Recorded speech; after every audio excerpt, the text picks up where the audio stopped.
warm welcome to each of you. A warm welcome?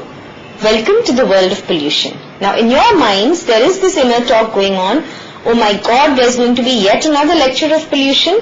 Well, no, there's nothing of this sort going to happen. Let me ask you a very simple question.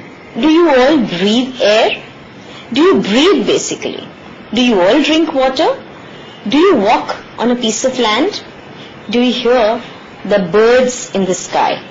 I'm sure the answer to all my questions is a very big yes.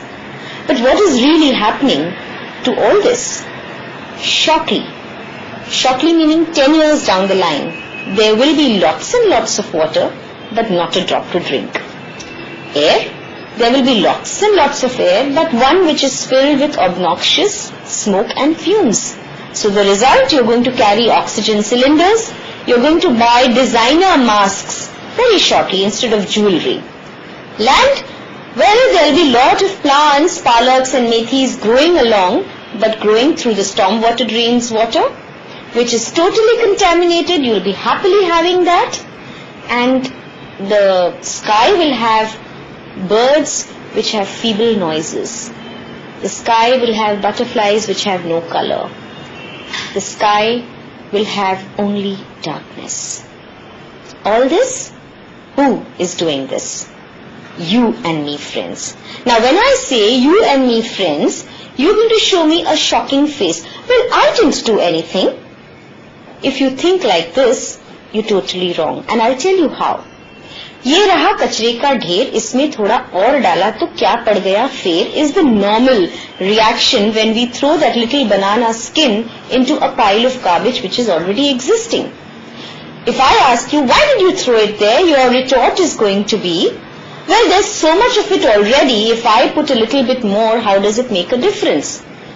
No, it doesn't make a difference at all. When this pile of garbage becomes higher and higher, what really happens to it?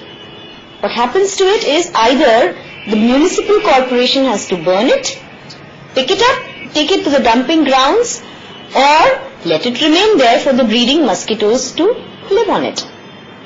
You will say, well, how does it make a difference to my life? And you're right, it doesn't really make a difference to your life.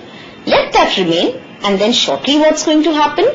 The foul smell that's going to emanate is going to reach the sky, burn the ozone layer. There are going to be lots and lots of holes in it. Again you will say, ma'am, but how does it make a difference to my life? Well, it won't make a difference to your life. The ozone hole is going to get the rays inside into our earth, and the polar caps are going to melt. Your retort, ma'am, I still don't understand. How does it make a difference to my life? The polar ice caps are going to melt very shortly, and then the whole of our earth is going to submerge and drown. And you, me, everyone present here is going to go swaha. Then can you say it does not make a difference to your life? So friends, what I'm getting at is environment is all that is around us.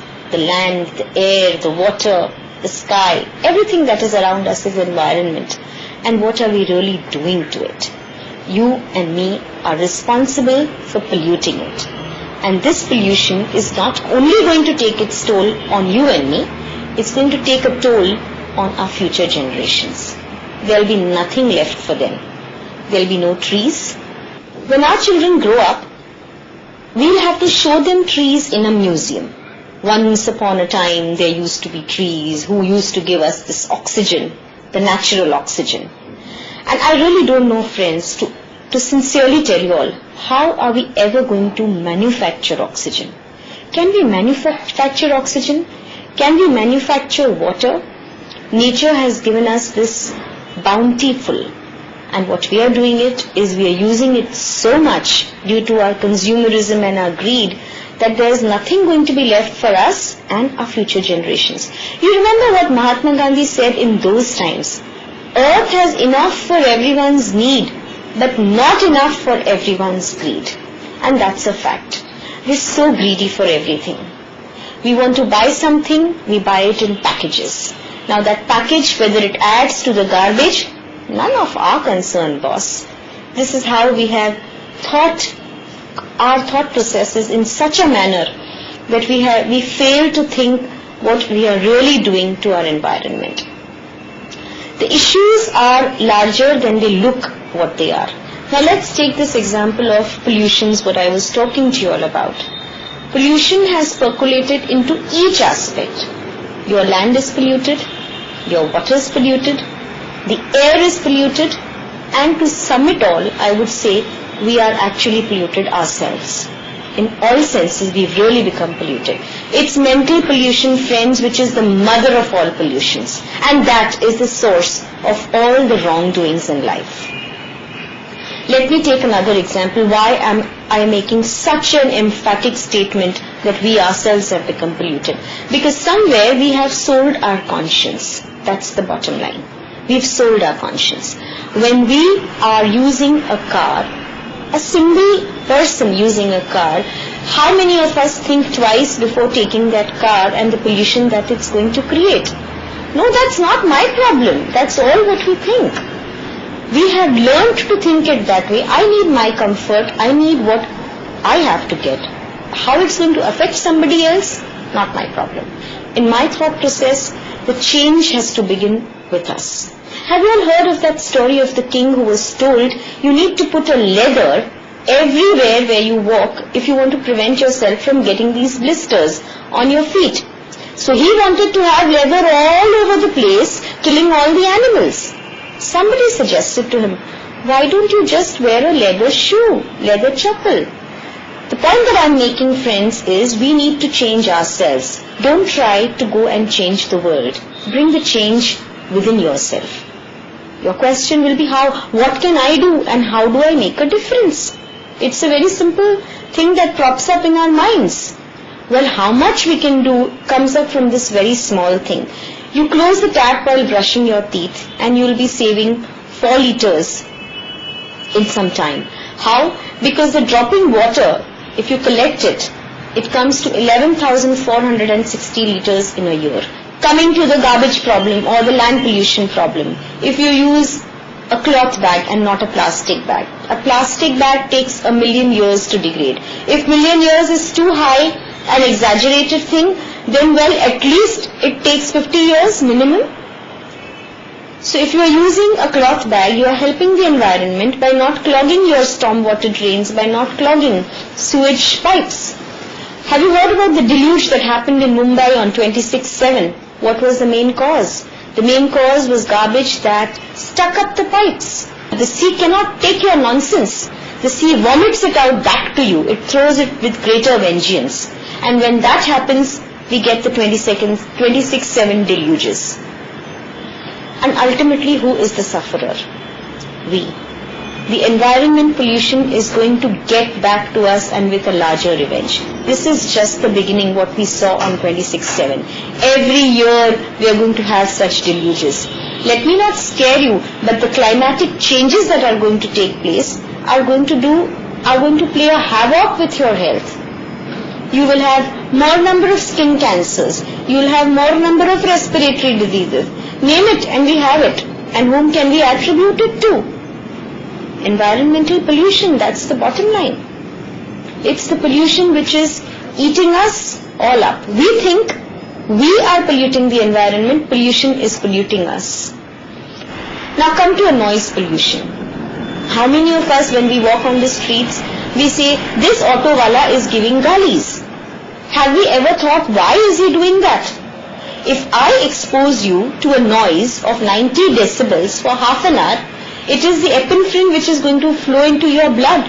And when epinephrine flows into your blood, what's going to happen is you're going to start getting abusive. So what is the fault of that poor rickshawala when he is screaming at you?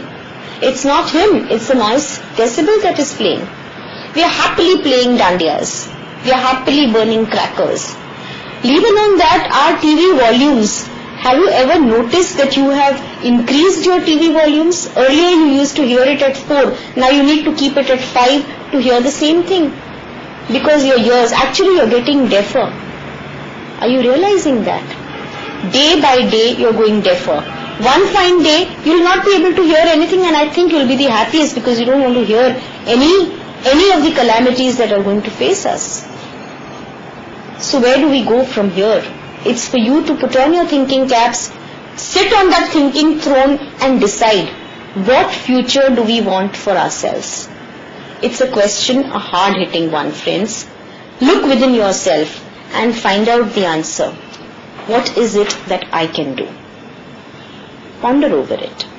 The thought process, to my mind, is very simple. Get down to the basics of life. You remember our old grandmothers and grandfathers, how they used to go to the market? Every day, they used to buy only that much vegetable that they need for that particular day. They would carry a nice jhola, a cloth jhola, walk hands in hands with each other, so there was romance going on. Go to the market, buy their things, prepare their sabji, eat it, and the next day there's no garbage left. Here, we go to the food shop, the fast food shops, we buy our packages. Nowadays we buy our vegetables in those plastic pouches. So what are we really doing?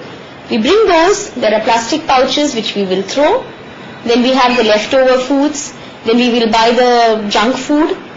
So we are just creating a lot of more consumerism. If you see the poor, till date, the level of pollution that they do is much lesser. The higher income groups, the richer groups do the highest pollution. If they have to buy a small vase, it will be packed nicely in a thermocol packet. Then it will be covered with a cardboard. Then it will be covered with a nice lead paper which looks beautiful.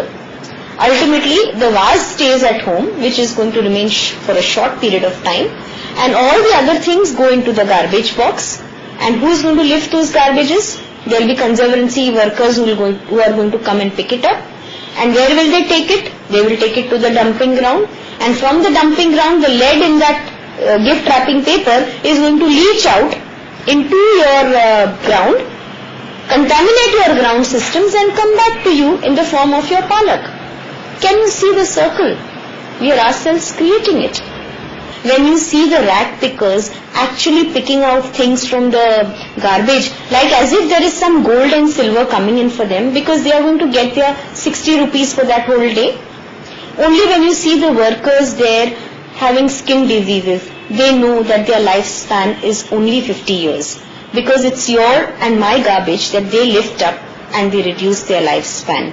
They don't even get gloves, they don't even get perfumes to do away with the stink that they live in.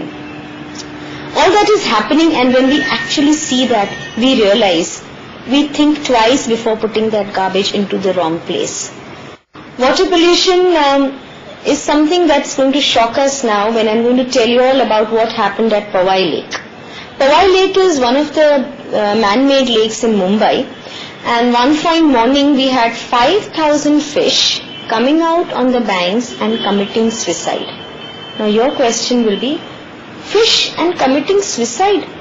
Well, this is really what happened on that 1992 ki morning when these fish had no oxygen because the sewage coming from the adjacent buildings and the biochemical oxygen demand was so high that they decided to leave the waters and come out on the banks and give up their lives. And this is not only happening with our fish, but most of the lives which are remaining in the waters. Why is that happening? We are cutting down the mangroves which cover the banks of any of the water bodies. Why we are cutting those mangroves? Because we want to build up our buildings there. Coming to the waters which are there in the sea, what is happening to them? Now here something very interesting is happening. And you know what is that interesting fact? Our developed nations, they put away all their radioactive wastes in a big can and they tell, please put it into your Arabian Sea, it will sit in the bottom of the sea and nothing is going to happen. Ostrich approach is the height of it. When these tanks burst because of any reason, the entire nuclear waste, the radioactive waste, is going to spill out, and then the entire chain, food chain is going to be disrupted. The fish are going to have that, and all the non-vegetarians are going to get those radioactive waste in their bodies through the fish they eat. This classically happened in Japan, in one of its bay, which is called the Minamata Bay. It really happened that the people living near the Minamata Bay had trembling and paralysis. So these guys went to the doctor and they wanted to find out what's happening to them. The doctors were really surprised. Why is it that only Minamata Bay people are getting it? They researched. Research is the only key to such problems. When they found out that it was only the non-vegetarians were getting it, they got more interested. And only the fish eaters, they got even more interested. Then they surveyed the entire periphery of this Minamata Bay. They realized there was a plastic manufacturing unit there. And this methyl mercury was being thrown into the sea without being treated. Methyl mercury is very well known for biomagnification. This methyl mercury was consumed by the fish, and through the fish it was coming to these people who were consuming the fish. And slowly there were so many deaths. In Kerala, there is a place called Kasaragod. All the children were found to be mentally retarded. You will be shocked. Why the children were mentally retarded? The cashew nut plantations were being sprayed with endosulfan. It's a pesticide, largely to do away with the pesticide. To do away with the pesticide, they use endosulfan, little realizing that this endosulfan is going to reach to the children through the groundwaters. So Kasaragod today has no population of children left, leave alone population of mentally retarded ones. So now there are only senior citizens. The entire population is very likely to get wiped off. And this is not the future of only Kerala, Hawaii, or for that matter the Minamata. It's going to happen to all of us one fine day. Kiribati Islands, they are going to get submerged very shortly. It's on the verge of submersion. Why?